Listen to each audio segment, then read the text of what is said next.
Hello guys, అందరికీ నమస్కారం.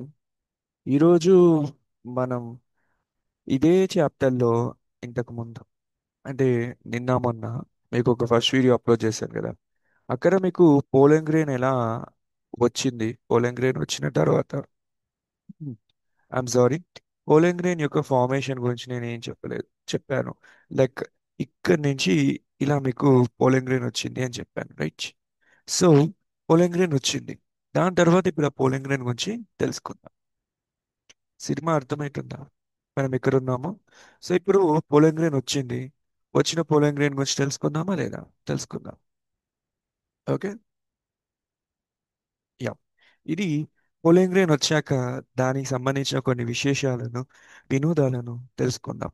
అందరితో కలిసి సంయమనాన్ని పాటించి ఈ విషయంలోకి వెళ్దాం. సో ఇందులోకి వెళ్ళక ముందు మీకు ఒక వర్డ్ చెప్తాను. అదే వావ్. ఇది ఎందుకు వచ్చిందో నాకు కొంచెం ఎవరన్నా ఎక్స్ప్లెయిన్ చేయండి. ఓకేనా? హింట్ కూడా ఇస్తాను. ఇందువదన కుందరదన అనే ఒక దానికి ఈ వావ్కి ఒక సంబంధం ఉంది.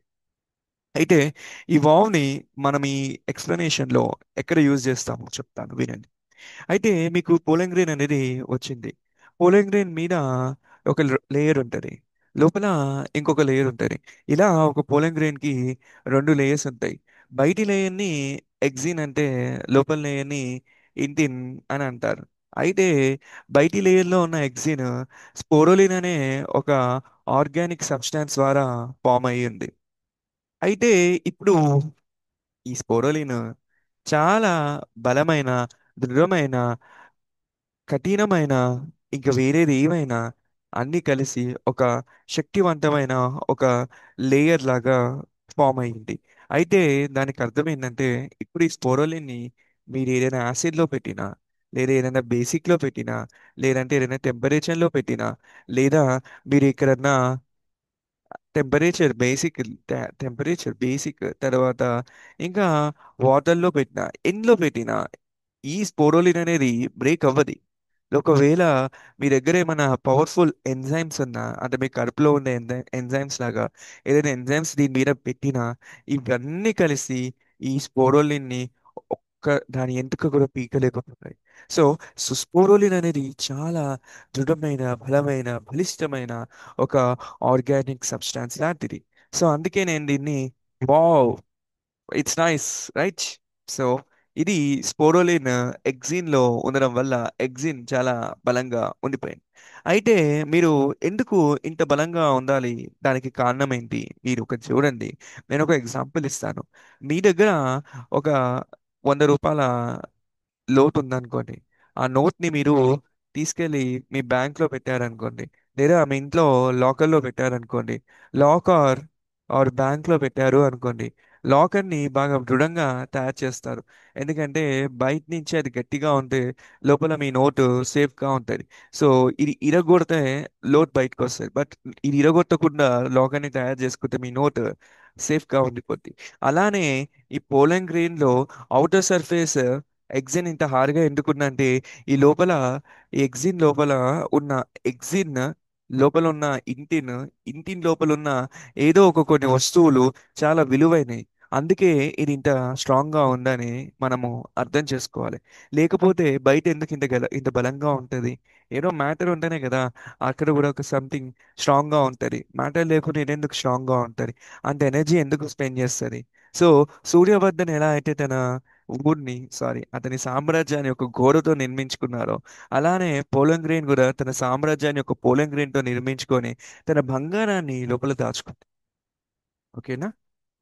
అయితే సూర్యవర్ధన్ లాగానే ఈ బంగారం లోపల ఉన్న బంగారం బయటికి వెళ్ళాలి అంటే ఒక దారి కావాలి. ఆ దారిలో ఈ స్పోరోలిన్ ఉందనుకోండి, వెళ్ళలేదు. ఎందుకంటే స్పోరోలిన్ ఎవరూ ఇరగొట్టలేరు. సో చుట్టూ గోడ ఉందనుకోండి, అతను బంగారం తీసిన ఆ బంగారం బయటికి వెళ్ళాలంటే చోట్లే హోల్ అంటే వెళ్ళే దారి లేకపోవడం వల్ల ఆ బంగారం లోపలనే ఉండిపోద్ది. సో అందుకే ఈ ఎగ్జిట్ దగ్గర కొన్ని ఎంట్రీ పాయింట్స్ ఉంటాయి, exit points or entry points ఉంటాయి. ఇక్కడ నుంచి మీ బంగారము ఈ ఇంటిని లోపల ఉన్న బంగారము బయటకు వచ్చేస్తుంది. ఈ చోటునే, ఆ ఎంట్రీ గేట్ నే మీరు జమ్ పోర్ అని కూడా అంటారు.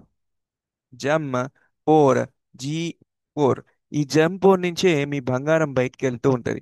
అయితే సూర్యవర్ధన్ దగ్గర ఈ బంగారం బండిలో ట్రక్స్ లో నుంచి వెళ్తే, మన పోలెన్ గ్రెయిన్ లో పోలెన్ ట్యూబ్ నుంచి వెళ్తది. ఒక ఇలాంటి ఒక ట్యూబ్ ఇక్కడ నుంచి వెళ్ళడం స్టార్ట్ అవుతుంది. సో ఈ పోలెన్ ట్యూబ్ ని మీరు ట్రక్ అనుకుంటే, ఆ ట్రక్ లో మీ యొక్క బంగారం అనేది ట్రాన్స్పోర్ట్ అవుతూ ఉంటది. మన పోలెన్ గ్రెయిన్ ప్రకారం బంగారం వచ్చేసి మేల్ గ్యామెట్స్. రెండు మేల్ గ్యామెట్స్ సృష్టిలో ఇప్పుడు ఒక ప్లాంట్ నుంచి ఇంకో ప్లాంట్ లోకి వెళ్ళి ఇంకో సృష్టిని మొదలు పెడుతూ ఉంది. మీకు అర్థమవుతుందా ఇక్కడ ఏం జరుగుతుందో? ఒక ప్లాంట్ తన పోలెన్ గ్రెయిన్ ని ప్రొడ్యూస్ చేసి, ఆ పోలెన్ గ్రెయిన్ లో నుంచి ఒక పోలెన్ ట్యూబ్ ని ప్రొడ్యూస్ చేసి, ఈ పోలెన్ ట్యూబ్ లో నుంచి మేల్ గ్యామెట్స్ ఇంకొక ప్లాంట్ దగ్గర కలిసి, ఆ ప్లాంట్ దగ్గర కలిశాక ఆ ప్లాంట్ నుంచి ఒక సీడ్ ప్రొడ్యూస్ అయ్యి, ఆ సీడ్ ఇంకొక ప్లాంట్ ని ప్రొడ్యూస్ చేస్తున్నాయి. వావ్! అంటే ఒక సైకిల్ ఆఫ్ చైన్. ఒక ప్లాంట్, మళ్ళా ఒక ప్లాంట్, మళ్ళా ఒక సీడ్, మళ్ళీ ఒక ప్లాంట్. సో అందుకే దీన్ని వీళ్ళ దృష్టిలో అంటే ఈ ప్లాంట్ యొక్క దృష్టిలో ఇది బంగారం లాంటిదే. ఓకేనా? ఈ పోలెన్ గ్రెయిన్స్ లో ఉన్న ఈ మేల్ గ్యామెట్స్ బంగారం లాంటిదే. సో ఈ పోలెన్ ట్యూబ్ లేదా ట్రక్ లో మన బంగారం ఉంది. మన బంగారం బయటకు వెళ్ళిపోతుంది. ఈ బంగారం వెళ్ళి వేరే ప్లాంట్ తో కలుస్తుంది. కలిసి సీడ్ ని ప్రొడ్యూస్ చేస్తుంది. సీడ్ నుంచి ప్లాంట్ అవుతుంది. సో అందుకే ఈ బంగారాన్ని పకడ్బందీగా కాపాడడానికి మీకు బయట ఎగ్జిన్ ఉంది అని అర్థం. అర్థమైందా మైక్? సో మంచి పకడ్బందీగా ప్లాన్ చేశారు పోలెన్ గ్రెయిన్ కూడా. సో ఇప్పుడు నేను మీకు నెక్స్ట్ పాయింట్ చెప్తాను చూడండి. అయితే ఫాజిల్డ్ ప్రిజర్వ్డ్ యాజ్ అ ఫాజిల్ అనే ఇక్కడ చిన్న ఒక లైన్ రాశాను. దీనికి అర్థం ఏంటంటే, మీరు ఒక విషయం చూడండి. ఇప్పుడు ఎగ్జిన్ అనేది బయట చాలా బలమైన వస్తువు అయితే, దీన్ని ఏది ఛేదించలేకపోతే ఈ యొక్క పోలెన్ గ్రెయిన్ చాలా సంవత్సరాలు బ్రతికే ఛాన్సెస్ ఉండిపోతాయి. లేదా ఈ నో చాలా సంవత్సరాలు బతికే ఛాన్సెస్ కాదు, చాలా సంవత్సరాలు ఈ పోలన్ గ్రెయిన్ యొక్క స్ట్రక్చర్ అనేది మెయింటైన్ అవుతుంది. అంటే దీనికి అర్థం, సపోజ్ మీరు ఒక ఇలా ఎగ్జాంపుల్ తీసుకోండి. మీరు పిరమిడ్స్ ఎప్పుడైనా చూసారా అనుకోకుండా పొరపాటున?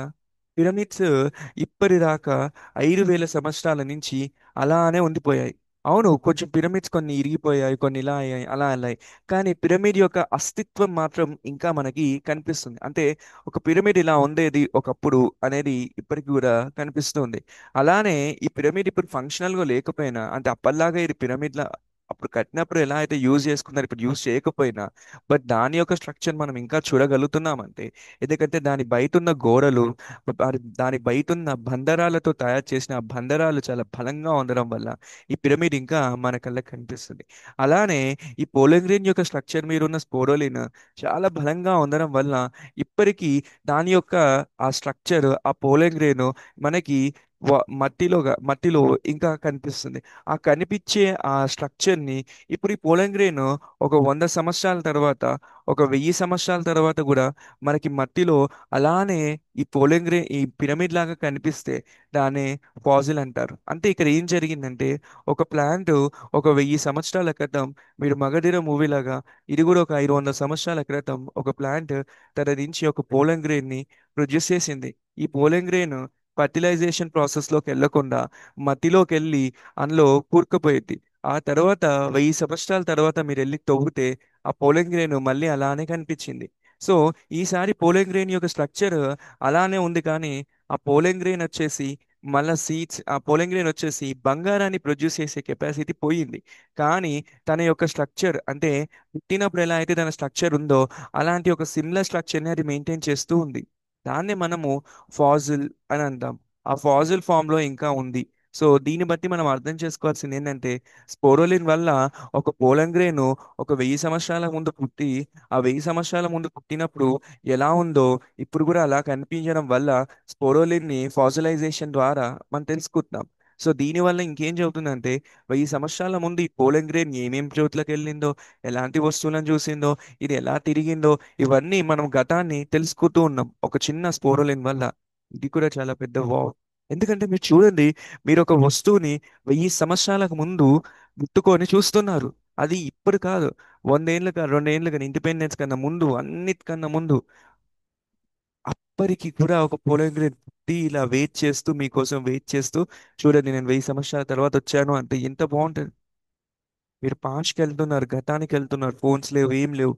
పెద్ద పెద్ద టెంపుల్స్, పెద్ద పెద్ద కన్స్ట్రక్షన్స్ కట్టిన టైంలో ఒక పోలేగ్రేన్ మట్టిలోకి వెళ్ళి మీకోసం వెయిట్ చేసి ఒక రోజు మీరు వచ్చాక తవ్వాక కనిపించింది. ఇంత పెద్ద టైం లైన్.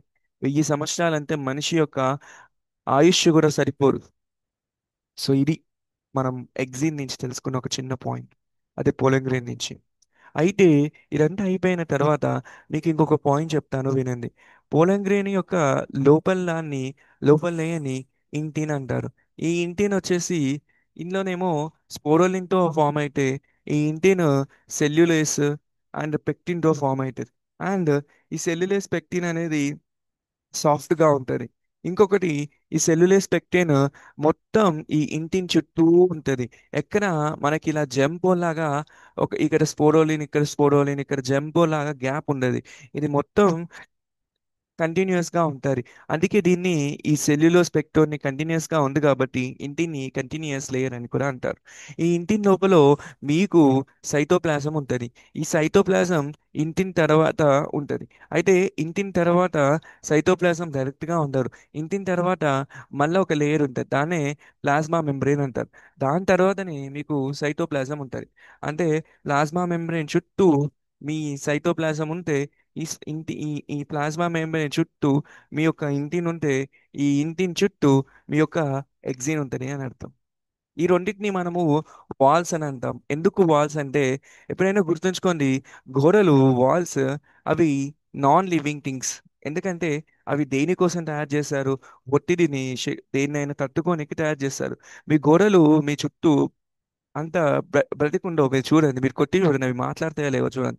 అవి మాట్లాడవు. కానీ మీరు గోడల లోపల ఉంటారు కాబట్టి మిమ్మల్ని ప్రొటెక్ట్ చేయడానికి గోడలు చనిపోయి ఉంటాయి. మీ గోళ్ళు, ఫర్ సపోజ్ మీ ఫింగర్ని తీసుకొని, మీ ఫింగర్లో మీ ఫింగర్ ఉంది కదా, మీ ఫింగర్ మీద నెయిల్స్ ఉన్నాయి కదా, నెయిల్స్ కూడా ఒక డెడ్ టిష్యూ లాంటి. ఈ నెయిల్స్ ఏం చేస్తున్నాయి? మీ గోడి యొక్క లోపల టిష్యూని ప్రొటెక్ట్ చేస్తున్నాయి. అలా మిమ్మల్ని బ్రతికించనీకి ఈ గోడలు బ్రతకలేకుండా బ్రతుకుతూ ఉన్నాయి. అది, ఇవి బ్రతికి లేని, బ్రతికున్న ఒక గోడలు మిమ్మల్ని బ్రతికిస్తూ ఉన్నాయి. సో ప్లాస్మా మెంబ్రేన్ నుంచి ప్లాస్మా మెంబ్రేన్ నుంచి సైటోప్లాజం వరకు ఉన్న అన్ని బ్రతికున్నాయని అర్థం. తర్వాత ఇంటిన్ నుంచి ఎగ్జిన్ వరకు ఉన్న వస్తువులన్నీ చనిపోయాయని అని అర్థం. అయితే ఎందుకు ఇంటిన్ అనేది వీక్ గా ఉండాలి మీరు అర్థం చేసుకోండి. ఎందుకంటే ఇంటిన్ నుంచే మీకు కావాల్సిన బండ్లు, ట్రక్స్, సూర్యవర్ధన్ నుంచి వచ్చే ట్రక్స్ బంగారాన్ని తీసుకొని బయటకు వస్తాయి. ఒకవేళ ఇంటిని స్ట్రాంగ్ గా ఉందనుకోండి, ఈ ట్రక్స్ పోయే ప్రాసెస్ చాలా హార్డ్ అయింది. ఇక్కడ హార్డ్ అయింది, మళ్ళీ ఎగ్జిన్ దగ్గర హార్డ్ అయింది. 2 సార్లు హార్డ్ అయింది అనుకోండి, ట్రాన్స్పోర్ట్ చేసే ప్రాసెస్ ఇబ్బంది పడి సూర్యవర్ధన్కి బంగారాన్ని ఎక్స్పోర్ట్ చేసే ప్రాసెస్లో రాకీ లాంటి వాళ్ళు చాలా మంది కావాల్సి వస్తుంది. అంత ఎనర్జీని ఇది స్పెండ్ చేయరు కాబట్టి, సో ఇంటిని ఈజీగా పెట్టుకొని, అవుటర్ దాన్ని హార్డ్గా పెట్టుకొని, ఒక చెకప్ ఒక్కసారి చెకప్ చేస్తే చాలు, ప్రశాంతంగా బయటికి వెళ్ళొచ్చు అని ఇంటిని వీక్ చేసి పారేసింది. ఓకేనా? ఆ తర్వాత జంపో నుంచి బయటకు వచ్చేసింది. ఇది మనం తెలుసుకోవాల్సిన ఈ లేయర్స్ యొక్క పాయింట్స్. అయితే మీకు ఒకటి ఇది చెప్తాను. ఒక పోలెన్ గ్రెయిన్, మీరు దాన్ని ఏమంటారంటే మేల్ గ్యామెటో ఫైట్ అని అంటారు. మేల్ గ్యామెటోఫైట్ అంటే దానికి అర్థం, ఈ పోలెన్ గ్రెయిన్ మీకు మేల్ స్పమ్స్ ప్రొడ్యూస్ చేస్తుంది. సో ఈ మేల్ స్పమ్ ని మీరు గ్యామెట్ అని కూడా అంటారు. సో అందుకే దీన్ని మేల్ గ్యామెటో ఫైట్ అని అంటారు. ఇది గ్యామెట్ ని ప్రొడ్యూస్ చేస్తుంది కాబట్టి అందుకే మేల్ గ్యామెటో ఫైట్ అని కూడా అన్నారు. ఓకేనా? అయితే మీకు ఇంకొక పాయింట్ చెప్తాను. మీరు ఎప్పుడైనా ఒక హైబిస్కస్ చెట్టుని, అంటే మందార పువ్వు చెట్టుని పట్టుకొని, తన యొక్క యాంథస్ ని మీరు పర్మిషన్ తీసుకొని పట్టుకుంటే, ఆ యాంథస్ ఎప్పుడైతే బ్రేక్ అయ్యే సిచ్యువేషన్ లో మీరు పట్టుకుంటే, యాంథస్ నుంచి మీకు ఒక ఎల్లో పౌడర్ అనేది మీ ఫింగర్స్ మీద పడుతుంది. ఆ ఫింగర్స్ మీద పడ్డ ఆ ఎల్లో పౌడర్ ఏం లేదయ్యా, అదే పోలింగ్ గ్రెయిన్స్. ఆ పోలింగ్ గ్రెయిన్స్ తీసుకెళ్ళి మీ ఇంట్లో పొరపాటున ఎప్పుడైనా మీరు మైక్రోస్కోప్ కొంటే దాంట్లో పెట్టుకొని ఈ పోలింగ్ గ్రెయిన్స్ ని చూస్తే, ప్రతి ఒక్క పోలింగ్ గ్రెయిన్ కి ఈ- ఈ- ఆ పోలింగ్ గ్రెయిన్ కి పెట్టుకొని చూస్తే, ఆ పోలింగ్ గ్రెయిన్ కి ఒక స్ట్రక్చర్ అనేది ఉంటుంది. అంటే తనకు ఒక సైజ్ ఉంటుంది, తనకు ఒక షేప్ ఉంటుంది. అర్థమైందా? తనకు ఒక సైజు, తనకు ఒక షేప్, తనకు ఒక కలర్ ఉంటుంది. ఇలా డిఫరెంట్ ఫార్మ్స్ ఆఫ్ క్యారెక్టర్స్ ని షో చేపిస్తుంది. సో ఇలా ఒక హైబిస్కస్కి ఇలాంటి క్యారెక్టర్స్ ఉంటాయి. అదే మీరు ఇంకొక చెట్టు దగ్గరికి వెళ్ళి మళ్ళీ అలాంటి పిచ్చి పని చేసి మళ్ళీ మీరు పోలన్ గ్రెయిన్స్ పట్టుకున్నారనుకోండి, దానికి కూడా సైజు, షేప్, కలరు ఉంటాయి. సో హైబిస్కస్కి ఒకలాగా, ఇంకో చెట్టుకి ఒకలాగా, ఒక్కొక్క స్పీషియస్కి, ఒక్కొక్క పోలన్ గ్రెయిన్కి డిఫరెంట్ టైప్స్ ఆఫ్ ఆర్కిటెక్చర్ ఉంటుంది అని అర్థం. మీకు అర్థమైందా? సో ఒక్కొక్క బంగారానికి ఒక్కొక్క గోడలు నిర్మించడం అయి ఉంటాయి. సో బంగారంలో సూర్యవర్ధన్ ఎలా నిర్మించుకున్నారో, ముంబైలో రాకీ బాయ్ తన సామ్రాజ్యాన్ని ఎలా నిర్మించుకున్నారో, అందరికీ డిఫరెంట్ డిఫరెంట్ గోడలు, డిఫరెంట్ డిఫరెంట్ డిజైన్లు ఉంటాయి. ఎందుకంటే ఇది నేచర్లో కనిపించే ఒక భావం.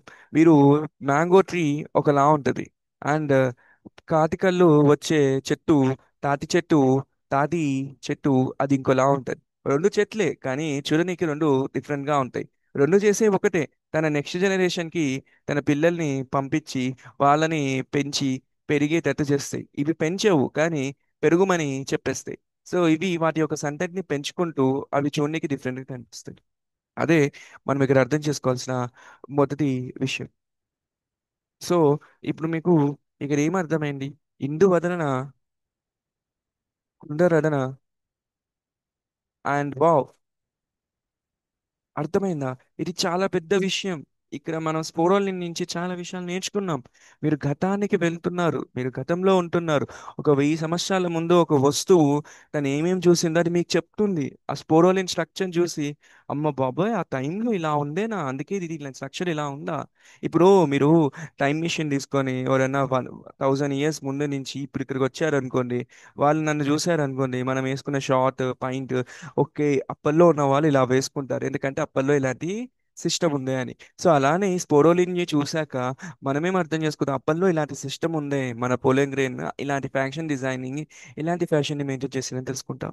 సో అది, సో అందుకే వావ్, ఇట్స్ నైస్. ఇందు వదనకున్నారు. అయితే గాయస్, పోలెంగ్రేన్ యొక్క స్ట్రక్చర్ని కొంచెం డీటెయిల్గా చూస్తే, బయట ఎగ్జిన్ ఉంటుంది, లోపల ఇంటిన్ ఉంటుంది, ఆ తర్వాత ఇది పోలెన్ ట్యూబ్ అండి, ఓకేనా. ఆ తర్వాత ఇది జమ్ పోర్ అండి. ఆ తర్వాత మీకు పోలెంగ్రేన్లో మీకు చెప్పాను కదా, ఒక సెల్ జనరేటివ్ సెల్లా మారుతుంది, ఒక సెల్ వెజిటేటివ్ న్యూక్లియస్గా మారుతుంది అని. అది గైస్, మీకు ఇక్కడ రెండు సెల్స్ ఉన్నాయి. ఒకటి జనరేటివ్ సెల్, ఇంకొకటి లార్జ్ లార్జ్ సెల్. ఆ లార్జ్ సెల్ యొక్క న్యూక్లియస్ ఇది. సో ఇది డయాగ్రామ్ని నేను సింపుల్గా చూపించాలంటే ఇలా గీసి, ఇలా ఒక స్ట్రక్చర్ని ఇలా గీస్తే, ఇక్కడ ఇంకొక లేయర్ని గీస్తాను. ఇలా గీసాక మీకు ఇది మొత్తం ఒక లార్జ్ సెల్ అండి. ఇది ఇంకొక చిట్టి సెల్ అండి. ఇది స్మాల్ సెల్ అంటారు. ఈ స్మాల్ సెల్లో ఒక న్యూక్లియస్, ఈ లార్జ్ సెల్లో ఒక న్యూక్లియస్, రెండు సెల్స్ న్యూక్లియస్ ఉంటాయి. సో ఈ లార్జ్ సెల్నే మనము ఎక్కడ ఎక్కడ రాశారు? ఇగో వెజిటేటివ్ సెల్ అండి. ఇక్కడ వారు రాయలేదా వెజిటేటివ్ సెల్ పేరే? ఇది చాలా బాధాకరమైన విషయం. వీరు ఇలా రాయలేదు కానీ నేను రాస్తాను. ఇదే వెజిటేటివ్ సెల్. ఈ వెజిటేటివ్ సెల్లే ఇది. ఆ తర్వాత ఈ స్మాల్ సెల్నే మనము జనరేటివ్ సెల్ అంటాం. సో ఈ జనరేటివ్ సెల్ని మనం ఇక్కడ నుంచి ఇక్కడ దాకా ఈ మ్యాప్ని తీసుకొస్తే ఇదే స్మాల్ సెల్. ఇలాంటి సెల్లే ఇగో ఇక్కడ ఉంది. ఈ మధ్యలో ఉండే న్యూక్లియస్, ఇగో ఈ మధ్యలో ఉండే న్యూక్లియస్, ఇదే దీని స్ట్రక్చర్. మీరు ఇంకోటి చూసారా? ఈ పోలెన్ గ్రెయిన్ కి పైన ఇలా రిడ్జెస్ లాగా కొన్ని స్ట్రక్చర్స్ ఉన్నాయి. ఇలా ఇలా ఉండి దీన్ని కాపాడుతూ కూడా ఉంటాయి. అది. సో ఇది పోలెన్ గ్రెయిన్ యొక్క ఒక అందమైన చీతాకు ఒక చిలుక. Okay, we will go to the next point and we will explain the some other things. అయ్యగారు, అమ్మగారు, ఈరోజు మనము పోలెన్ గ్రెయిన్ యొక్క స్ట్రక్చర్ గురించి తెలుసుకున్నాం. అయితే ఇప్పుడు ఆ పోలెన్ గ్రెయిన్ అనేది ఒక పోలెన్ ట్యూబ్ నుంచి బయటికి వెళ్తూ పోలెన్ ట్యూబ్లో మన బంగారాన్ని తీసుకెళ్తూ ఉంటుంది. ఆ బంగారం మనకి మేల్ గ్యామెట్స్ కిందికి వెళ్తుంది. అయితే ఈ పోలెన్ ట్యూబ్, ఈ బంగారము, ఈ మేల్ గ్యామెట్స్ ఇవన్నీ మన పోలెన్ గ్రెయిన్ నుంచి వస్తాయి. అయితే ఈ పోలెన్ గ్రెయిన్ని మన వాళ్ళు ఏం చేశారంటే, ఫర్ సపోజ్ మీ దగ్గర సూర్యవర్ధన్ ఉన్నారనుకోండి. సూర్యవర్ధన్ తన తన సామ్రాజ్యాన్ని ఒక బలమైన గోడతో తయారు చేసుకున్న తర్వాత, ఆ సామ్రాజ్యాన్ని ఎందుకు తయారు చేసుకున్నారు? అందులో తన బంగారాన్ని బయటికి ఎస్కలేట్ చేయనీకి గవర్నమెంట్ నుంచి లీజ్ తీసుకొని అందులో బంగారాన్ని తీస్తూ ఉన్నారు. అయితే చుట్టుపక్కల ఉన్న అందరికీ ఈ బంగారం మీద ఆశ ఖచ్చితంగా వచ్చింది. సో అలానే ఈ బంగారం వల్ల ఏం జరుగుతుంది? గొడవలు. ఎందుకంటే మీ దగ్గర ఒక దగ్గర డబ్బు ఉందనుకోండి, మనీ వల్ల ఫైట్ స్టార్ట్ అవుతుంది. సో ఇలానే పోలెన్ గ్రెయిన్ వల్ల కూడా ఒక ఫైట్ స్టార్ట్ అవుతుంది. ఆ ఫైట్నే మనము ఇక్కడ ఎలర్జీ అంటాం. అంటే పోలెన్ గ్రెయిన్ అనేది ఇక్కడున్న మనుషులు, ఇక్కడున్న బంగారం వల్ల చుట్టుపక్కల ఉన్న మా పీపుల్స్కి అందరికీ ఈ బంగారం మీద ఆశపడి ఒకరిని ఒకళ్ళు కొట్టుకొని, సో అలా కొట్టుకునే ప్రాసెస్లో రాకీ బాయ్ని తీసుకొచ్చి అతనితో కూడా కొట్టించుకొని అలా జరిగి గొడవ అనేది స్టార్ట్ అయింది. సో అలా ఎలాగైతే గొడవ అయిద్దో అలానే పోలింగ్ గ్రీన్ వల్ల కూడా మీకు అలర్జీ అనేది రావడం స్టార్ట్ అయింది. మీకు అర్థమైందా? సో దీంతో కలిపితే మనకు అలా అర్థం చేసుకోవచ్చు. సో అలర్జీ వల్ల, పోలింగ్ గ్రెయిన్ వల్ల మీకు అలర్జీస్ వస్తాయి. ఆ అలర్జీస్ ఎలా ఉంటాయంటే, ఒకటి ఆస్తమా రావచ్చు, బ్రాంచైటిస్ రావచ్చు. బ్రాంచైటిస్ అంటే మీకు లంగ్స్లో బ్రాంచిస్ ఏమంటారు, బ్రాంచైటిస్ అనేవి ఒకటి ఉంటాయి, దానివల్ల కావచ్చు. ఐఎమ్ సారీ, బ్రాంచైటిస్ లంగ్స్లో ఉండవండి, ఇట్ ఈస్ రాంగ్ థింగ్. మీకు మీకు విండ్ పైప్ అనేది ఒకటి ఉంటుందండి. ఆ విండ్ పైప్ యొక్క ప్రాబ్లమే బ్రాంచైటిస్ అంటారు.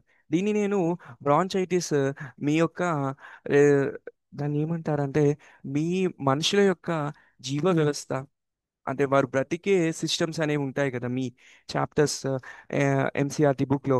అప్పుడు నేను చెప్తాను, ఈ యూనిట్ వచ్చినప్పుడు బ్రాంచైటిస్ డయాగ్రామ్ గీసి అప్పటి వరకు చెప్తాను. సో మీరు బ్రాంచైటిస్ అంటే మీరు మామూలుగా అర్థం చేసుకోవాల్సిన విషయం ఏంటంటే రెస్పిరేషన్ యొక్క సిస్టంలో ప్రాబ్లం అనే అర్థం.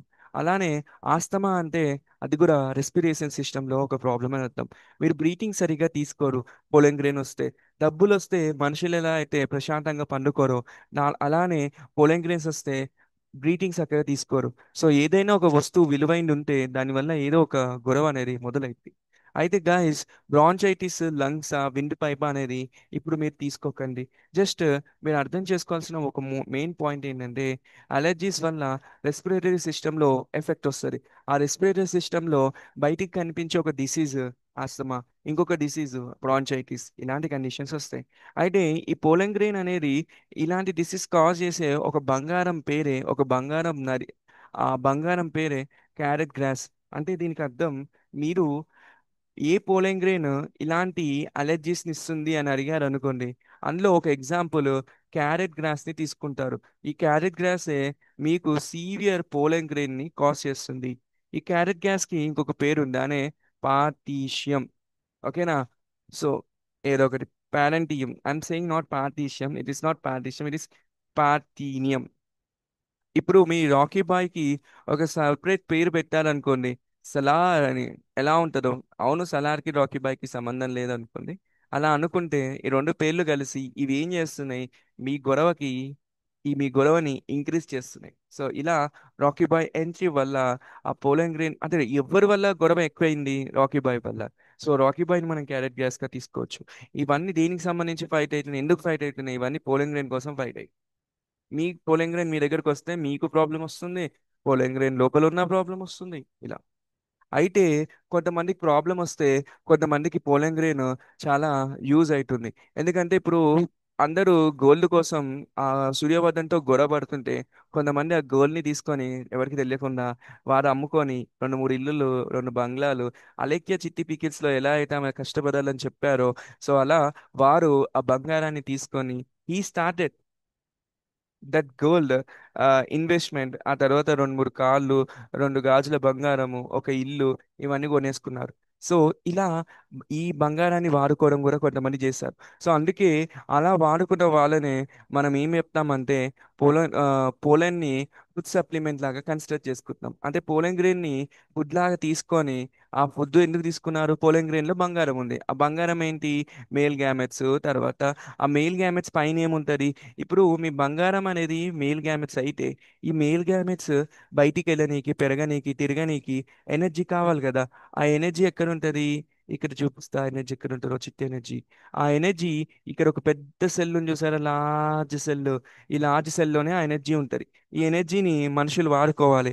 ఈ పొలంగ్రిన్ తింటే ఆ ఎనర్జీ నాకు వస్తుంది, సో నేను కూడా బలంగా మారుతాను అనే ఒక నమ్మకం. ఇది నిజమా అబద్ధమా తెలియదు, బట్ ఫారెన్ కంట్రీస్లో ఆ ఆ ఎనర్జీని తినేసి, అంటే ఈ పోలన్ గ్రెయిన్ని తినేసి, ఈ ఈ ఈ బంగారం చుట్టూ ఉన్న ఎనర్జీని తింటే వాళ్ళకు కూడా హెల్త్ బాగుంటుంది అనే ఆశతో ఫుడ్ని పోలన్ గ్రెయిన్ యొక్క సప్లిమెంట్ లాగా తీసుకుంటూ ఉన్నారు. ఓకేనా? సో అందులో ఒకటి ఏంటంటే హార్స్ రేసెస్ లో యూస్ చేస్తారు ఈ పోలింగ్ గ్రెయిన్స్. అంటే హార్ట్స్ కి ఇచ్చి తిన్మా హార్ట్స్ అని చెప్తారు, కానీ అది తినరు, కానీ మన వాళ్ళు తినిపిస్తారు. ఆ తర్వాత అథ్లీట్స్ కి కూడా ఇస్తారు పోలింగ్ గ్రెయిన్ ని. ఇస్తే వాళ్ళకి ఆ అథ్లీట్ యొక్క చేసే ఎక్సర్సైజ్ కానీ మన గుణపం తీసుకొని విసిరేయడం కానీ అలాంటి ప్రాసెస్లు ఫాస్ట్ గా అండ్ ఎఫెక్టివ్ గా చేస్తారని ఆశ. మీకు ఇక్కడ ఒక విషయం గుర్తుపెట్టుకోండి. ఇక్కడ బంగారం కోసం తినట్లేదు వీళ్ళు, ఆ బంగారం చుట్టూన్న ఎనర్జీ కోసం తింటున్నారు. అదే దాంట్లో డిఫరెన్స్ అదే. ఇక్కడ మన బంగారం వచ్చేసి మేల్ గ్యామెట్స్. ఆ బంగారం మేల్ గ్యామెట్స్ చుట్టూ మీకు ఎనర్జీ కావాలి. ఆ ఎనర్జీ అనేది ఇది చూడండి, ఇలా గీస్తే ఇక్కడ మన ఇక్కడ మన బంగారం మన మేల్ గ్యామెట్స్ ఉంటే మేల్ గ్యామెట్స్ చుట్టూ మనకు ఒక ఎనర్జీ ఉంటుంది. ఆ ఎనర్జీ కోసమే మన వాళ్ళు తింటూ ఉన్నారు. అయితే ఇంకొక పాయింట్ చెప్తాను. పోలైన వయబిలిటీ. ఇప్పుడు ఈ బంగారపు నిధి ఏదైతే ఉందో అది ఎన్ని రోజుల వరకు బ్రతికి ఉండగలుగుతుంది, ఎన్ని రోజుల వరకు మనము ఆ బంగారాన్ని మొత్తం తీసుకోగలుగుతాం. అలా లెక్కేసుకుంటే ఒక్కొక్క చెట్టుకి ఒక్కొక్క అంటారు బ్రతికుండే అంటే వయబిలిటీ అనేది డిపెండ్ అయి ఉంటుంది. ఫర్ సపోజ్ మీకు రైస్ దీనికి 30 నిమిషాలే బ్రతికుంటుంది. సో ఫర్ సపోజ్ సూర్యవర్ధన్ దగ్గర ఉన్న బంగారము ఒక 50 రోజుల వరకు అది ఉంది, దాని నుంచి ఎక్స్ట్రాక్ట్ చేయగల కెపాసిటీ ఉండొచ్చు. అదే రాకీ బాయ్ దగ్గర ఉన్న బంగారం ఒక 100 రోజుల వరకు ఎక్స్ట్రాక్ట్ చేయొచ్చు. అదే మీ దగ్గర ఉన్న బంగారం ఉందనుకోండి, అది ఒక గంట సేపట్లో ఎక్స్ట్రాక్ట్ అయిపోతుంది. సో అంటే ఒక్కొక్కరి దగ్గర బంగారం యొక్క నిలువ, లేకపోతే ఒక్కొక్కరి దగ్గర బంగారం ఉంది, అది ఇక్కడ బంగారం ఉంది దాన్ని ఎక్స్ట్రాక్ట్ చేయగలుగుతామంటే దానికి అర్థం అది బతుకున్నదని అర్థం ఆ స్పెసిఫిక్ ప్లేస్. అలానే పోలెంగ్ గ్రెయిన్ కూడా, ఆ పోలెంగ్ గ్రెయిన్ లోని మేల్ గ్యామెట్స్ బయటికి వచ్చి ఆ మేల్ గ్యామెట్స్ ఫర్టిలైజేషన్ చేయగల కెపాసిటీ ఉంది అనుకోండి, అప్పుడే మనం దాన్ని వయబిలిటీ అంటాం. అలాంటి వయబిలిటీలో 30 నిమిషాలు రైస్ కుంటది, కొన్ని నెలలు కొన్ని నెలలు రోజేసెస్, లెగ్యూమినేసెస్, సొలెనేసెస్ వీటికి ఉంటాయి. అలా ఉంటుంది. అయితే ఈ బంగారం చుట్టూ అంటే ఈ ఇలా ఇది బ్రతికుండడానికి ఇంకో కొన్ని ఫ్యాక్టర్స్ కూడా ఉంటాయి. సపోజ్ సూర్యవర్ధన్ దగ్గర ఉన్న బంగారం చుట్టూ ఎవ్వరు వచ్చి కన్నేయకుండా ఆ బంగారాన్ని అలానే ఉంచారనుకోండి, మంచి ఫేవరబుల్ కండిషన్లో ఉంచితే అది కొద్ది సంవత్సరాలు ఎక్కువ ఉంటుంది. అదే దీన్ని ఒక ఇద్దరు ముగ్గురు వచ్చి రోజు తీసుకుంటూ ఉన్నారనుకోండి, బంగారం కూడా తగ్గిపోతూ ఉంటుంది. సో ఇంతకు ముందు 50 రోజులు ఉండగలిగిన బంగారం ఇప్పుడు 30 రోజుకే వెళ్ళిపోద్ది. సో ఇలా ఫేవరబుల్ కండిషన్స్ ఉంటేనే ఈ పోలెంగ్రేన్ కూడా ఈ వయబిలిటీని మెయింటైన్ చేస్తుంది అని చెప్తున్నారు. ఓకేనా? So depends on temperature, humidity. అంటే ఇక్కడ టెంపరేచర్, హ్యూమిడిటీ, అక్కడ మనుషుల యొక్క కెపాసిటీ. ఇక్కడ రాకీ బాయ్ వచ్చిందనుకో మొత్తం తీసుకెళ్తారు, రాకీ కాకుండా సెకండ్ గాయ్ వచ్చిందనుకో కొంచెం తక్కువ తీసుకెళ్తారు. అలానే పోలెంగ్రేన్ కూడా టెంపరేచర్, హ్యూమిడిటీని మెయింటైన్ చేసుకుంటా అది ఆ యొక్క వయబిలిటీని మెయింటైన్ చేస్తారు. ఒకవేళ టెంపరేచర్ పెరిగిందే అనుకోండి, ఇప్పుడు 30 నిమిషాలు ఉండాల్సింది కాస్త 20 నిమిషాలే ఉండిపోతుంది. అలా చేంజ్ అవుతుంది. ఆ తర్వాత మీకు పోలెండ్ స్టోరేజ్ అంటారు. మీ బంగారం ఈ గని ఏదైతే ఉందో ఈ నిధి, దీన్ని గవర్నమెంట్ తీసుకొని అందరి దగ్గరికి వెళ్ళి గమ్మున గవర్నమెంట్ లెక్కేసుకొని డొ- తీసేసుకొని తన తన అకౌంట్లో పెట్టేసుకుంది అనుకోండి, దాన్ని మనం బ్యాంక్ అంటాం. అయితే పోలెండ్ గ్రెయిన్ కూడా మనుషులు తీసుకొని దాన్ని -196 సెల్సియస్ దగ్గర ఉంచి అలా స్టోర్ చేసుకుంటారు. అలా స్టోర్ చేసుకుంటే నెక్స్ట్ జనరేషన్ అంటే farmers కి ఈ పోలెండ్ గ్రెయిన్ ఇచ్చి, అయ్యా మీరు మీకు ఏం కావాలో దాన్ని ప్రొడ్యూస్ చేసుకొని అని చెప్తారు. సో దీనే మనం పోలెండ్ బ్యాంక్ అంటాం. ఎందుకు -196 అంటే, ఇక్కడ మీరు ఒక చూడండి, ఈ బంగారం సూర్యవర్ధన్ దగ్గర ఉంది, ఇది రాకీ బాయ్ దగ్గర ఉంది. ఇవన్నిటిని మన కోర్టు లాస్ సిస్టమ్స్ అన్ని వచ్చేసి లాక్ చేసేసాయి. లాక్ చేసి ఇక్కడ ఒక ఏం చెప్పారంటే, మీరు ఇంట్లోకి వెళ్తే మిమ్మల్ని జైల్లో వేస్తాం, చంపేస్తాం, మీ ఇంటి ఆధార్ కార్డ్ కట్ చేస్తాం, మీ నీళ్ళని కట్ చేస్తాం అని ఇలా అన్ని భయపెట్టి దీన్ని ఆపేశారు. సో ఇంట్లోకి ఎవరు వెళ్ళట్లేదు. అప్పుడు బంగారం కూడా ఇక్కడనే ఉండిపోద్ది.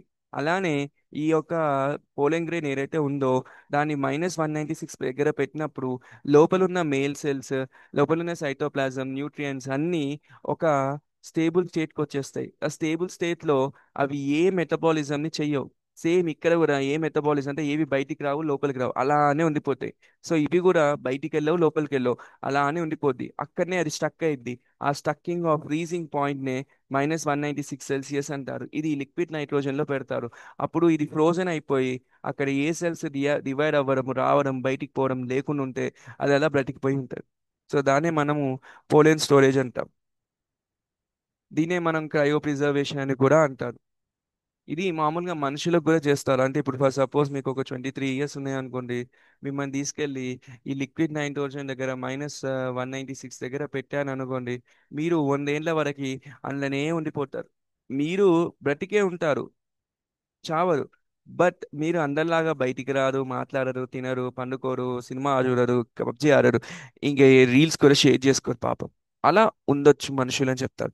ఇది ఒక ఫ్యూచర్ అడ్వాన్స్టిక్ సైన్స్ ఫిక్షన్ మూవీస్లలో కూడా ఉంటుంది. మనుషులు పండుకొని ఉంటారు కొద్ది రోజులు, ఆ తర్వాత బయటకు వస్తారు ఏదో ఒక విపత్తు వల్ల. అదే అలాంటి సినిమాలు ఇక్కడ నుంచి వస్తాయి కాన్సెప్ట్స్. అయితే గాయస్ మీకు ఒక పాయింట్ చెప్తాను చూడండి. ఒక నిమిషం నాకు చిన్న గ్యాప్ ఇవ్వండి. ఈ దిక్కుమాలిన ఈ ఐ మీన్ ఈ యొక్క హెడ్సెట్ సరిగ్గా పని చేయట్లేదు. ఇంతసేపు నా కోసం వెయిట్ చేసినందుకు ధన్యవాదాలు. ఇకపై మిగిలిన ఘట్టంలోకి వెళ్దాం. అయితే ఇది పోలింగ్ గ్రెయిన్ తర్వాత వచ్చే వేరే కాన్సెప్ట్. దీనికి పోలింగ్ గ్రెయిన్ కి సంబంధం లేదు. ఎందుకంటే ఈ పాయింట్స్ నేను ఎందుకు రాశానంటే చాలా మందికి వీటికి అర్థాలు అర్థం అవ్వట్లేదు. సో అర్థవంతంగా లేని అర్థాన్ని అర్థవంతంగా మార్చి మీకు అర్థవంతమైన అర్థాన్ని ఇవ్వాలని నేను నా అర్థవంతమైన అర్థంతో వచ్చాను. సో ఇవి పోలెండ్ గ్రెయిన్ తో సంబంధం లేని ఒక డిఫరెంట్ మూవీ లాంటిది. అంటే ఫర్ సపోజ్ మీరు ఏదైనా మూవీ చూసారనుకోండి, విక్రమ్. మీకు తెలుసా విక్రమ్ మూవీ? విక్రమ్ తర్వాత మీ విక్రమ్ ముందు ఖైదీ అనే మూవీ ఉంది. ఇది కార్తిక్ తీశారు. ఐ మీన్ కార్తిక్ తీశారు అంటే ఢిల్లీ. సో ఈ మూవీకి ఎలా అయితే కనెక్షన్ ఉంటారో ఈ ఈ ఈ కాన్సెప్ట్ కి మన పోలెంగ్ గ్రెయిన్ తో కనెక్షన్ ఉంటది. కానీ ఈ మూవీని ఇందులో ఉన్న కొన్ని కాన్సెప్ట్ ఇందులో కలుస్తాయి, ఇందులో ఉన్న కొన్ని కాన్సెప్ట్స్ ఇలా ఎలా కలుస్తాయో పోలన్ గ్రెయిన్ లో ఉన్న కొన్ని కాన్సెప్ట్స్ ఇప్పుడు నేను చెప్పే కాన్సెప్ట్ తో కొన్ని కలుస్తాయి. ఇవన్నీ ఇంటర్ రిలేటెడ్. కానీ ఒక దాని తర్వాత ఒకటి ఈ మూవీలో మాత్రం ఖైదీ తర్వాత విక్రమ్, విక్రమ్ తర్వాత లియో జరిగినట్టు ఇలా అలా జరగదు. పోలన్ గ్రెయిన్, ఇప్పుడు నేను చెప్పే కాన్సెప్ట్, ఇంకా వేరే చెప్పే కాన్సెప్ట్ అన్నీ ఒకేసారి జరుగుతాయి. అర్థమైందా? సో అన్నీ ఒకేసారి చదువుతాయి. సో అలా చూస్తే ఇప్పుడు మనం ఈ పాయింట్స్ గురించి డిస్కస్ చేద్దాం. ముందు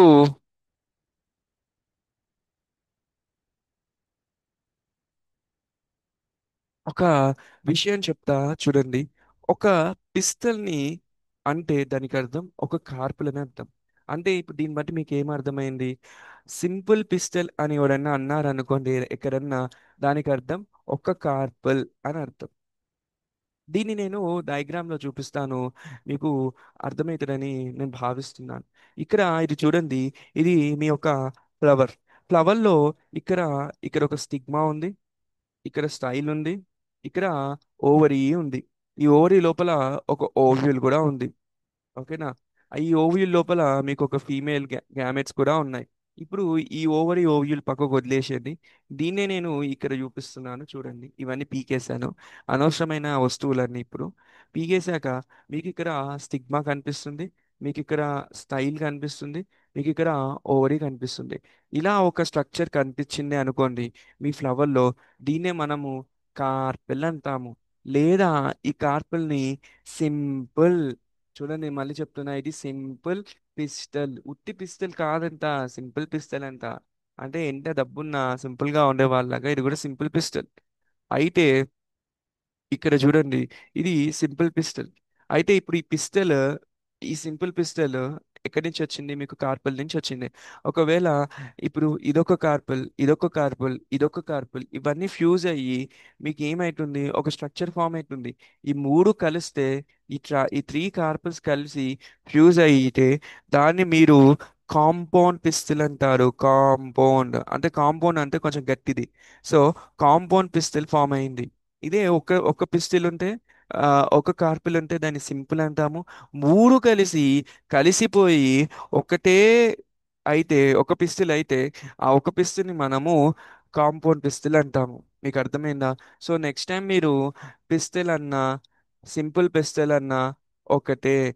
ఒకవేళ కాంపౌండ్ పిస్టిల్ అంటే దానికి అర్థం కార్పిల్స్ అనేవి ఫ్యూజ్ అయిపోయాయి అని అర్థం. అయితే ఇప్పుడు ఈ పిస్టిల్స్ని లేదా ఈ కార్పిల్స్ని ఈ రెండింటిని కలిపి మనం ఏదైనా మాట్లాడాలి అంటే దాన్ని మనము గైనీషియం అంటాము.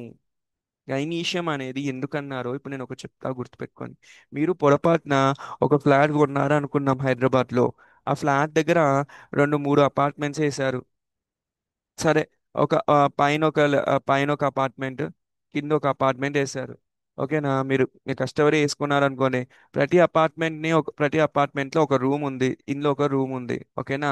అయితే ఈ అపార్ట్మెంట్ ని మీరు పిస్టిల్ లేదా కార్పుల్ అనొచ్చు.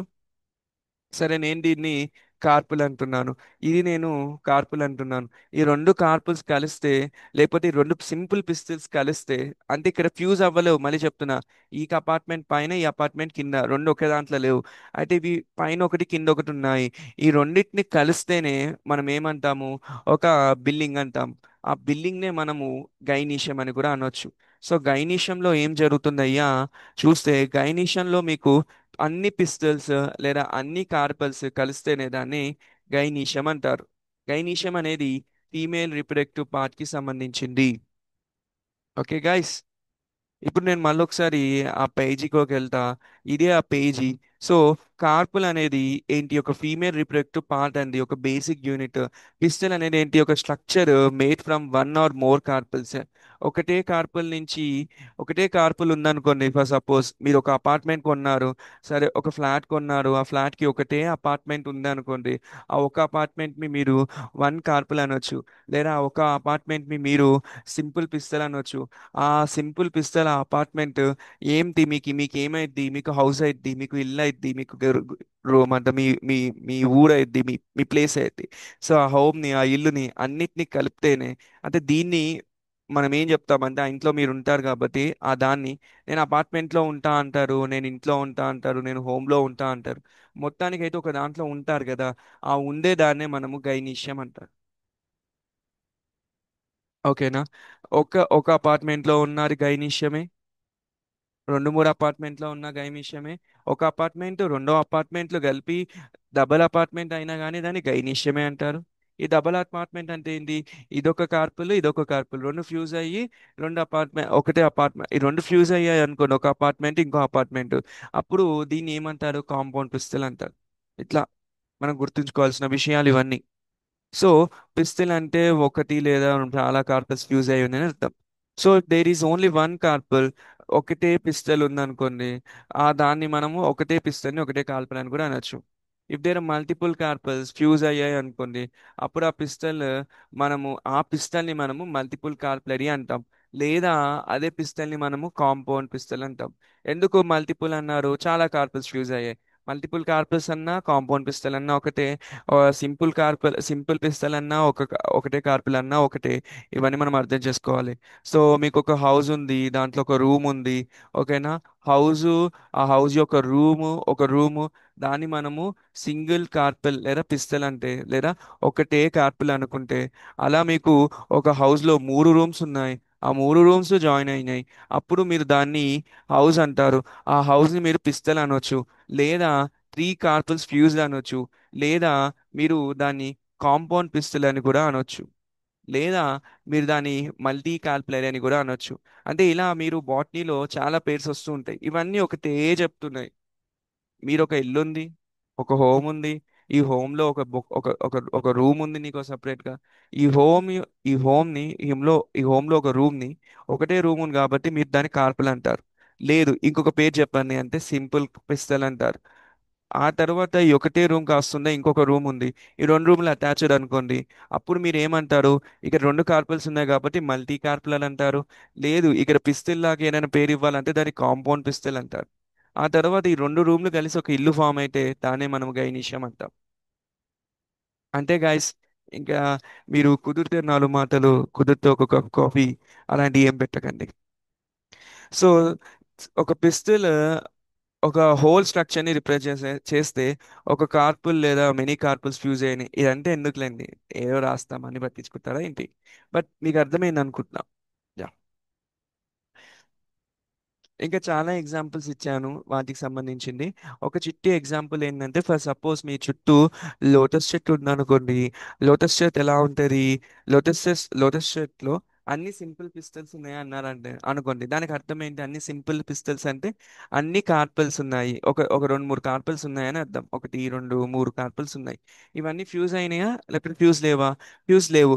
ఫ్యూజ్ లేకపోతే దాన్ని మనం సింపుల్ అంటాం. ఒకవేళ అన్ని ఫ్యూజ్ అయితే దాన్ని మనం కాంపౌండ్ అంటాం. అంటే తేడా. సో ఇక్కడ లోటస్ కానీ మికిలియా, చంప, చెంప పగులుతుంది, సంథింగ్, చంప, ఇలాంటివన్నీ ఈ మూడు కార్పల్స్ ఫ్యూజ్ అవ్వకుండా ఫ్రీగా ఉంటాయి లోటస్లో. కొన్నిట్లలో ఫ్యూజ్ అవుతాయి. దానికి example tomato, mustard, China rose అంట. చైనాలో రోస్ ఉందా? మన ఇండియాలో ఉన్న చైనా రోస్ అది. సో అలా వాటిని పేర్లు ఇస్తారు. మీకు అర్థమైందని భావిస్తూ నెక్స్ట్ స్లైడ్కి పొరపాటున వెళ్తూ ఉన్నాను. అయితే ఇప్పుడు ఈ స్టిగ్మా తర్వాత ఈ స్టిగ్ ఈ ఈ ఈ ఈ ఈ చిట్టి స్టిగ్మా తర్వాత ఇదొక స్టైల్. ఈ స్టైల్ తర్వాత ఇదొక ఓవరీ చెప్పాను కదా. ఈ ఓవరీ గురించి నేను మీకు కొన్ని పాయింట్స్ చెప్తాను. ఇది కూడా మనుషులు కన్ఫ్యూజ్ అవుతారు. వాళ్ళు కన్ఫ్యూజ్ అవ్వడమే కాకుండా వాళ్ళతో ఉన్న వాళ్ళని కన్ఫ్యూజ్ అవుతారు. వాళ్ళే కన్ఫ్యూజ్ అవ్వడం కాకుండా ఏకంగా ఎగ్జామ్ బోర్డ్ వాళ్ళని కూడా కన్ఫ్యూజ్ చేస్తారు.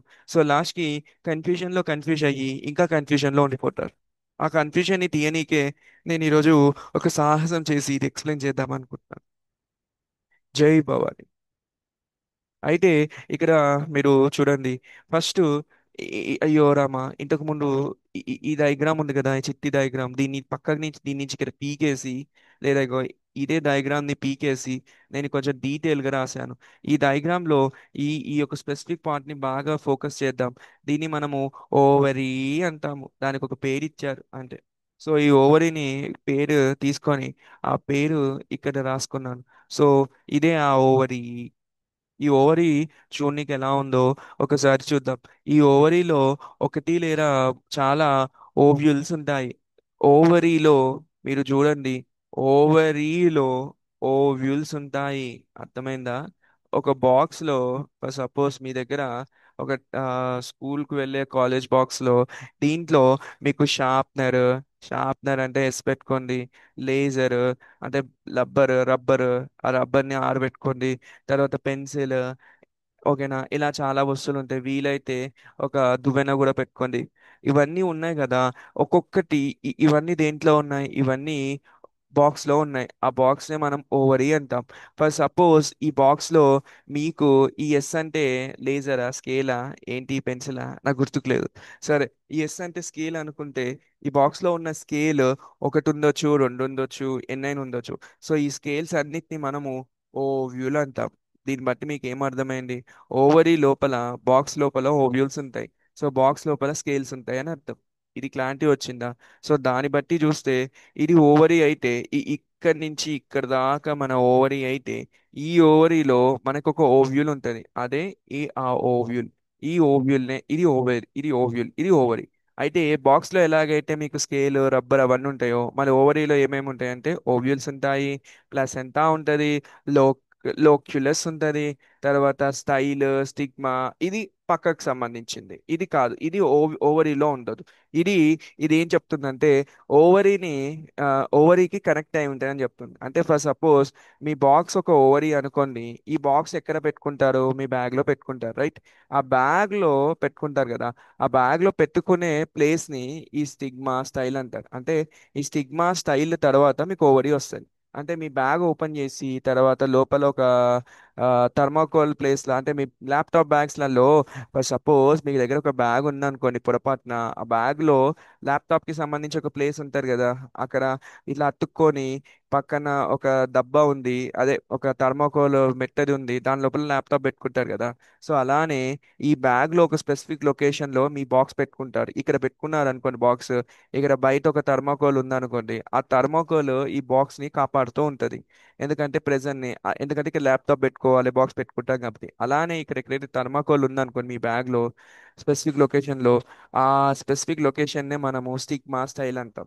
ఇది దీన్ని కనెక్ట్ చేస్తుంది. ఇప్పుడు ఈ రెండు డిఫరెంట్ కానీ రెండు కనెక్ట్ అయి ఉన్నాయి అది. కానీ ఈ బాక్స్లో మీకు ఓవ్యూల్స్, ప్లాసెంటా, లోక్యూల్స్ ఇవన్నీ కనిపిస్తాయి. అర్థమైంది అనుకుంటా. ముంబై మొత్తం మనదే అనుకుంటా. ఆ, అయితే ఇప్పుడు నేను మీకు ఒకటి, ఈ ఈ ప్లాసెంటా ఎలా ఉంటుంది, లోక్యూల్స్ ఎలా ఉంటాయో వీటికి ఒక స్ట్రక్చర్ వేసి బ్యూటిఫుల్ గా చూపిస్తాను. అయితే ఈ ఓవరీ ఈ ఓవరీ ఎందుకు చదువుతున్నామంటే, మీకు ఎప్పుడైతే ఫర్టిలైజేషన్ అనేది ప్లాంట్స్ లో అయ్యింది అనుకోండి, అప్పుడు ఈ ఓవరీ అనేది మీకు ఫ్రూట్ లాగా మారిపోద్ది. ఎస్, ఫ్రూట్ లా మారిపోద్ది. అయితే మరి ఓవరీలో ఉన్న కొన్ని కంటెంట్స్ ఏమైతాయి? ఫర్ సపోజ్ మీ బాక్స్ లో స్కేల్ కానీ రబ్బర్ని తీసుకొని రోజు రబ్ చేశారనుకోండి, అది కాస్త చిన్నగా అయిపోయి, సో అది కూడా చేంజ్ అయింది కదా. అలానే ఎలా అయితే మీరు రబ్బర్ని వాడతారో, ఇక్కడ కూడా ఓవరికి ఫర్టిలైజేషన్ అవుతుందో, దాంట్లో ఉన్న స్ట్రక్చర్స్ కూడా చేంజ్ అవుతూ ఉంటాయి, ఎలా అయితే రబ్బర్ చిన్నగా అయిపోతారు. సో అయితే మీకు ఫ్రూట్ ఓవరీ అయితే సీడ్స్ ఓవ్యూల్స్ అవుతాయి. ఓకేనా? మీకు ఫ్రూట్ ఓవరీ అయితే మీకు సీడ్స్ ఓవ్యూల్స్ అవుతాయి. దీంట్లో ఒక సాంగ్ గుర్తొచ్చింది కానీ నాకు అది ఇప్పుడు చెప్పలేకపోతున్నా. ఇది ఇదైతే అది అదైతే అనేది ఒక సాంగ్ ఉంటుంది అబ్బా, షట్. Shut man. ఓకే. ఇప్పుడు ఓవరీ గురించి మనం చదివాం కదా, అయిపోయింది. ఓవరీ ఒక బాక్స్ అయితే, ఈ బాక్స్ లో స్కేల్స్ ఇవన్నీ ఉంటాయి. అందులో ఒకటి, ఆ స్కేల్ ని మనం ఓవ్యూల్ అనుకున్నాం. అయితే ఆ ఓవ్యూల్ ఎలా ఉందో చూడండి. ఆ ఓవ్యూల్ లో కూడా ఏమో ఏమో రెండు మూడు ఉంటాయి కదా, లోపల చాలా దాచుకొని పెట్టుకుంది. ఇప్పుడు స్కేల్ అనుకోండి, స్కేల్ ఇలా రబ్బర్ షేప్ లో ఉంటది. ఈ స్కేల్ లో ఒక గీత ఉంటది, ఇక్కడ రెండు లైన్లు ఉంటాయి. మీరు ఇవి చెక్ చేసుకోకుండానే స్కేల్ గీస్తారు. స్కేల్ ఉన్నా కానీ మీరు పెన్తో గట్టి ఇలా గీస్తారు. సో అలా ఎలాగైతే స్కేల్ ఉంటారో, స్కేల్లో కొన్ని చూడనికి 1 సెంటీమీటర్ 2 సెంటీమీటర్స్ ఉంటాయో, అలానే ఓవ్యూల్కి కూడా చాలా ఉంటాయి విషయాలు, లోపల చాలా దాచుకున్నది. ఓకే. ఇప్పుడు ఓవ్యూల్ ని మీరు చూస్తే, ఓవ్యూల్ లో ఫస్ట్ ఎంబ్రియో సాక్ ఉంటది, ఇంటిగ్మెంట్స్ ఉంటాయి, మైక్రోపైల్ ఉంటది, న్యూక్లియస్ ఉంటది, ఫినికల్ ఉంటాయి, ఇవన్నీ ఉంటాయి. ఓకేనా? ఇందులో ఒక్కటి లేదు, ఓవ్యూల్ లో ఇన్ని రకాల వస్తువులు ఉన్నాయి. ఈ ఎంబ్రియో సాక్ లోనే మనకి ఫీమేల్ గ్యామెటోఫైట్ ఉంటుంది. ఫీమేల్ గ్యామెటోఫైట్ లోనే మనకి ఎక్సెల్ ఉంటుంది. ఇది చాలా పెద్ద పాయింట్. చూసారా మార్కస్? నేను చూపిస్తా. ఇదో ఉంగ పాడు, ఇదే embryo sock. I will take one blue colour. Blue బాగుంటుంది పొద్దున పొద్దున. సో ఇక్కడ, అయ్యో ఇది కలర్ కనిపిస్తలేదు, హతాబిదే భగవంతుడా. ఇందువలన కుందరదన. అయితే ఇప్పుడు ఇది ఎంబ్రియో సాక్ అండి. ఓకేనా? ఎంబ్రియో సాక్, ఇది ఎంబ్రియో సాక్. ఎంబ్రియో సాక్ బయట ఇగో ఇది ఇంటిగ్మెంట్స్. ఇగో ఇక్కడ ఒక ఏవేవో ఉన్నాయి కదా, ఏదో చిన్న చిన్నగా బాక్సులు బాక్సులు, ఇవి న్యూక్లియస్. ఈ ఇంటిగ్మెంట్స్ బయట, ఇంటిగ్మెంట్స్ బయట మీకు ఇక్కడ ఒక స్పెసిఫిక్ రీజన్ ఉంది, ఇదే మైక్రోపైల. ఓకేనా? ఆ తర్వాత ఈ- ఇక్కడ ఒక పెద్ద ఈ ఒక దబ్ ఈ ఒక ట్యూబ్ ఉంది కదా, ఈ ట్యూబ్ నే మనము ఫినికిల్ అంటాము. ఈ ఫినికిల్ ఏం చేస్తారో నెక్స్ట్ చెప్తాను. సో ఇవన్నీ కలిస్తేనే ఒక ఓవ్యూల్. ఓవ్యూల్లో ఎంబ్రియో సాక్ కూడా ఉంది, ఇదే ఎంబ్రియో సాక్. ఈ ఒక్క ఎంబ్రియో సాక్ ని మీరు ఒకవేళ ఈ ఒక్క ఎంబ్రియో సాక్ ని మీరు జూమ్ చేశారనుకోండి, ఇలా పైన ఒక 3 సెల్లు, మధ్యలో 2 సెల్లు, ఇక్కడ ఒక 3 సెల్లు ఉంటాయి. ఇవన్నీ గురించి మనం తర్వాత చెప్తాం. బట్ ఈ ఎంబ్రియో సాక్ లోనే మీకు ఫీమేల్ గ్యామెట్ వస్తుంది. ఎలా అయితే మీకు పోలెన్ గ్రెయిన్ లో మన బంగారము మేల్ సెల్స్ ఉంటాయో, అలా దీంట్లో కూడా ఫీమేల్ గ్యామెట్ యొక్క ఎగ్ ఇందులో ఉంటుంది. సో అందుకే దీన్ని ఫీమేల్ గ్యామెటోఫైట్ అంటారు, అందుకే దీన్ని మేల్ గ్యామెటోఫైట్ అంటారు. ఎందుకంటే దీని నుంచి గ్యామెట్ వస్తుంది, దీని నుంచి గ్యామెట్ వస్తుంది, అందుకే దీన్ని గ్యామెటోఫైట్. ఇది ఫీమేల్ కాబట్టి ఫీమేల్, ఇది మేల్ కాబట్టి మేల్, అంతకు మించి ఇంకేం లేదు. అయితే నేను మీకు కొన్ని పాయింట్స్ చెప్తాను చూడండి. వావ్, డయాగ్రామ్ బాగుందా? ఐమ్ సారీ, డయాగ్రామ్ ఎలా ఉన్నా కానీ. ఓకే. ఇప్పుడు ఇది ఒక కార్పుల్. ఇంతకుముందు చెప్పాను కదా, ఇది ఒక కార్పుల్. ఈ కార్పుల్ని ఇప్పుడు ఏమంటాం? సింపుల్ పిస్టల్ అంటాం. ఈ పైన స్టిగ్మా ఉంటుంది, లోపల స్టైల్ ఉంటుంది, లాస్ట్ కి ఓవరీ ఉంటుంది. ఇదంతా ఓవరీయే. So these all are ovary. అయితే ఈ ఓవరీని మీరు చూస్తే, ఓ షట్, షిట్ మ్యాన్, పోయింది డయాగ్రామ్, దేవుడా ఇప్పుడు మళ్ళీ వేయాలి. సరే. సో ఓకే, నేను మళ్ళీ వేస్తా. ఇది ఇలా ఇలా ఇలా ఇలా ఇలా కిందికి వేస్తే, షట్, డయాగ్రామ్ బాగా వేయలేకపోతున్నా నేను. ఇందువదన కుందరడన. అయితే గాయస్, ఇలా మీకు ఒక స్టిగ్మా నుంచి ఒక ట్యూబ్, లాంగ్ ట్యూబ్ వస్తుంది. ఇలా వచ్చిన లాంగ్ ట్యూబ్ లో నుంచి కిందికి వెళ్తే మీకు ఒక స్లో అండ్ పాత్ వస్తుంది. ఒక ఉబ్బున్న ఒక కుండ, ఒక బిందె లాగా ఒక షేప్ వస్తుంది. ఈ బిందె నుంచి ఇది ఒక ట్యూబ్ బయటకు వచ్చింది అనుకోండి. ఈ ట్యూబ్ నుంచి ఒక ఓవ్యూల్ యొక్క స్ట్రక్చర్ అనేది బయటకు వస్తుంది. ఇలా బయటకు వచ్చిన ఓవ్యూల్ లోపల ఒక ఎంబ్రియో సాక్ ఉంటుంది. ఓకేనా? ఈ ఈ ట్యూబ్ ఉంది చూసారా, ఈ ట్యూబ్ ఈ ఓవ్యూల్ ని, ఐ మీన్ ఈ ఓవ్యూల్ ని కనెక్ట్ చేస్తుంది. అయితే మనం దీనికి కొన్ని పేర్లు ఇద్దాం. ఇప్పుడు ఎక్కడైతే ఈ ట్యూబ్ ఉందో, ఈ ట్యూబ్ ని మనము ఫినికల్ అంటారు. దాని పేరే ఫినికల్. ఇక్కడ ఇది ఏంటి, ఈ బిందె ఏంటి, ఈ బిందె వచ్చేసి ఓవరీ. ఇదంతా ఏంటి, ఇదంతా వచ్చేసి ఓవ్యూల్. అయితే ఈ ఈ ఈ బిన్ ఈ బిందెని దీంతో కనెక్ట్ చేసే వస్తువునే ఫినికల్ అంటారు. ఈ ఫినికల్ ఈ యొక్క ఈ బిందె యొక్క ఒక రీజన్ దగ్గర కనెక్ట్ అవుతుంది ఇక్కడ. ఆ రీజన్ ని మనం ఇంకా వేరే కలర్ తో చేసి చూపిస్తా. అయితే బ్లూ, ఇందు వదన కుండరదని, ఇది బ్లూ బ్లాక్ ఏదో ఒకటి. సో ఇక్కడ ఒక స్పెసిఫిక్ లొకేషన్ ఉంటుంది. ఈ లొకేషన్ ని మనము ప్లాసెంటా అంటారు, ప్లాసెంటా. ఓకేనా? దీన్ని మనము ప్లాసెంటా అంటాము. ఈ ప్లాసెంటా ఎక్కడ ఉంది? ఓవరీ వాల్ దగ్గర ఉంది. ఓవరీ వాల్ తర్వాత ఫినికల్ ఉంది. ఫినికల్ ఏం చేస్తుంది? ఓవ్యూల్ ని కనెక్ట్ చేస్తుంది. సో ఫినికల్ ప్లాసెంటా ఓవ్యూల్ మధ్యలో ఉంది. ఓవరీ వాల్ తోటి కనెక్ట్ అయిపోయింది. అయితే ఇక్కడ మీరు ఒకటి అబ్జర్వ్ చేస్తే, ఈ ఓవ్యూల్ ఏదైతే ఉందో, ఈ ఫినికల్ ఏదైతే ఉందో, ఈ ఓవ్యూల్ కి కనెక్షన్ ఉందో ఈ స్పెసిఫిక్ లొకేషన్ లో, ఈ ఓవ్యూల్ కి ఈ ఫినికల్ కి మధ్యలో ఓవ్యూల్ యొక్క స్టార్టింగ్ పాయింట్, కనెక్టెడ్ పాయింట్ ఉందనుకోండి, దాన్నే మనము హీలియం అంటాం. ఓకేనా? దీన్ని నేను ఒకసారి మళ్ళీ పెద్ద గీసికి ఇస్తాను. ఒక డబ్బా, ఐ మీన్ ఒక ట్యూబ్, ఒక ట్యూబ్ నుంచి ఒకటి, రెండు, ఆ తర్వాత ఒక ఎంబ్రియో సాక్, ఆ తర్వాత ఒకటి, రెండు, ఆ తర్వాత అయ్యో అచ్చచ్చచ్చచ్చచ్చచ్చచ్చ, ఇలా వచ్చేసి, ఇలా ఒకటి వచ్చేసి, ఇలా ఒకటి వచ్చేసి. సో దీన్ని మనం ఏమంటామంటే ఇంటిగ్మెంట్స్ అంటాం. ఇది ఎంబ్రియో సాక్ అయిపోయిందా? ఇది మైక్రోపైలార్ రీజన్. ఇది ఈ లొకేషన్ ఏదైతే ఫినికల్ దీన్ని ఓవ్యూల్ ని కనెక్ట్ చేస్తుందో, దాన్నే మనము హీలియం అంటాం, ఆ స్టార్టింగ్ పాయింట్ ని. ఆ తర్వాత దీన్నే ఈ ఈ ఈ హీలియం దేంతో కనెక్ట్ అయింది? ఇది ఫినికల్. ఈ ఫినికల్ ఒక దాంతో కనెక్ట్ అయింది. ఆ దాన్నే మనము ప్లాసెంటా అంటాం. ఈ ప్లాసెంటా ఓవరీ యొక్క వాల్ తో కనెక్ట్ అయి ఉంది. ఇది అయ్యా డయాగ్రామ్. ఓకేనా? ఇక్కడ మీరు జస్ట్ ఈ పేర్లని గుర్తుంచుకోవాల్సిన అవసరం లేదు. జస్ట్ ఈ ఫినికల్ అన్నప్పుడు మీరు ఇమాజిన్ చేసుకోవాలి. ఫినికల్ ఓవ్యూల్ ని, తర్వాత ప్లాసెంటాని కనెక్ట్ చేస్తుంది. ప్లాసెంటా ఓవరీకి కనెక్ట్ అయి ఉంది. సో మీకు క్వశ్చన్ ఇలా రావచ్చు: ఏ స్ట్రక్చర్ అయితే ఓవ్యూల్ ని అండ్ ఓవరీని కనెక్ట్ చేసింది అని. సో అందులో మీకు ఫినికల్ ఇస్తారు, అందులో మీకు ప్లాసెంటా ఇస్తారు, అందులో మీకు వేరే దిక్మాలి అన్ని ఇస్తారు. సో అప్పుడు మీరు ఫినికల్ సెలెక్ట్ చేసుకుంటారు.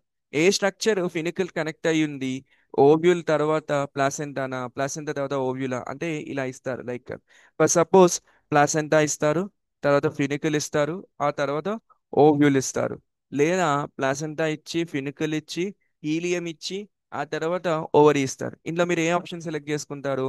Second one. ఎందుకంటే హీలియం అనేది మోర్ స్పెసిఫిక్, ఇది ఇంకా డీటెయిల్ ఇస్తుంది. అలా మీరు ఇంటికి వెళ్ళాలనుకోండి, ఫస్ట్ రామ్నగర్, ఆ తర్వాత రామ్నగర్ నుంచి రాజ్నగర్, రాజ్నగర్ నుంచి మీ ఇంటికి వెళ్ళారు. అయితే మీరు క్వశ్చన్ పేపర్లో ఏమి ఇస్తారు? రామ్నగర్ టు మీ ఇల్లు ఇస్తారు, హౌస్, లేదా Ramnagar to Rajnagar, Rajnagar to house ఇస్తారు. సో అప్పుడు మీరు ఇదే సెలెక్ట్ చేసుకుంటారు, ఎందుకంటే ఇది చాలా డీటెయిల్ గా ఉంది. సో రామ్నగర్ నుంచి మీ ఇంటికి వెళ్ళకపోవడానికి కూడా, రామ్నగర్ నుంచి మీ ఇంటికి విజయనగర్ కూడా వెళ్ళొచ్చు, కానీ అలా వెళ్తే ఇంటికి చాలా దూరం అయింది. సో దగ్గరున్న డిస్టెన్స్ చూస్తే Ramnagar to Rajnagar, Rajnagar to home. ఇది టోటల్ మీ యొక్క ఎక్స్ప్లెనేషన్ అండి. ఓకేనా? యప్. సో ఇలా మీరు అర్థం చేసుకుంటే, ఆ, ఇవన్నీ నేను ఎందుకు చెప్పానంటే, మీకు ఓవరీ, ఓవ్యూల్, కార్పల్, పిస్టల్ ఇవన్నీ క్లారిటీ వస్తాయని. అయితే నేను మీకు ఇంకొకటి చెప్తాను. ఇదంటే అమ్మాయి గురించి మనం మాట్లాడాం, అబ్బాయిల గురించి మనం మాట్లాడలేదు. సో ఇప్పుడు ఫర్ సపోజ్ ఇదొక స్ట్రక్చర్ చూడండి, ఇదొక ట్యూబ్ చూడండి. దీన్ని నేను మళ్ళీ గీక్తాను. ఇలా ఒకటి, ఒకటి, ఇలా ఒకటి వచ్చేసింది, రైట్? దీన్నే మనము స్టెమెన్ అంటాం. స్టెమెన్. సో ఈ స్టెమెన్ ని, ఇలాంటి స్టెమెన్స్ చాలా ఉంటాయి. ఒకటి, రెండు, లోపల లోపల చాలా దాచుకొని ఉంటాయి, బాలయ్య బాబు చెప్పినట్టు. సో చాలా స్టెమెన్స్ ఉంటాయి. దాన్ని అన్ని కలిపితే మనం ఆండ్రీషియం అంటాం. ఒకవేళ ఒక్కటే స్టెమన్ ఉందనుకోండి, అయినా కానీ దాన్ని ఆండ్రిష్యమే అంటాం. అంటే స్టెమన్ అనేది ఒక మేల్ కి సంబంధించింది, ఈ కార్పుల్ అనేది ఒక ఫీమేల్ కి సంబంధించింది. సో ఇది మేల్ కి సంబంధించింది కాబట్టి దీన్ని ఆండ్రిష్యం అని కూడా అంటారు. సో వన్ స్టెమన్ ఉన్నా దాన్ని ఆండ్రిష్యం అంటారు, మల్టిపుల్ స్టెమన్స్ ఉన్నా దాన్ని మనం ఆండ్రిష్యం అంటాం. కానీ ఇక్కడ మాత్రం మల్టిపుల్ కార్పల్స్ ఉంటే దాన్ని పిస్తల్ అంటారు, అది వేరు. అంటే అమ్మాయిలకు కొంచెం ఎక్స్ట్రా పేర్లు ఇచ్చారు, ఎందుకంటే వాళ్ళు కాలేజ్కి వచ్చి తింటారు కాబట్టి. అదే అబ్బాయిలు అనుకో బయటనే తినేసి లోపలికి వస్తారు కాబట్టి. ఇప్పుడు క్లాస్లోకి వచ్చి డౌట్ అడుగుమంటారు, ఇంట్లో నేర్చుకోకుండా క్లాస్లో వచ్చి పిచ్చి పిచ్చి డౌట్స్ అవుతారు అమ్మాయిలు. అదే అబ్బాయిలు అనుకోండి, లోపలనే ఇంటి ముందే ఇంటి బయటనే నేర్చుకొని క్లాస్కి వచ్చి క్లాస్లో ఆన్సర్స్ చెప్తారు. సో అందుకే వాళ్ళకి ఎక్కువ పేర్లు ఇవ్వలేదు, కానీ అమ్మాయిలకు చాలా పేర్స్ ఇచ్చారు. అది అది దా ప్రాబ్లం ఇక్కడ. సో సార్ ఎంట్రీ ఇచ్చారు, క్లాస్ అయిపోయింది. ఇంకేమైనా డౌట్స్ ఉన్నాయా? I think doubt nothing. ఇది అమ్మా చిన్న డిస్క్రిప్షన్ ఇచ్చాను. Next will go to the next topic with beautiful story and beautiful classes. And అప్పటి వరకు stay tune in the class. Channel మాత్రం మార్చకండి.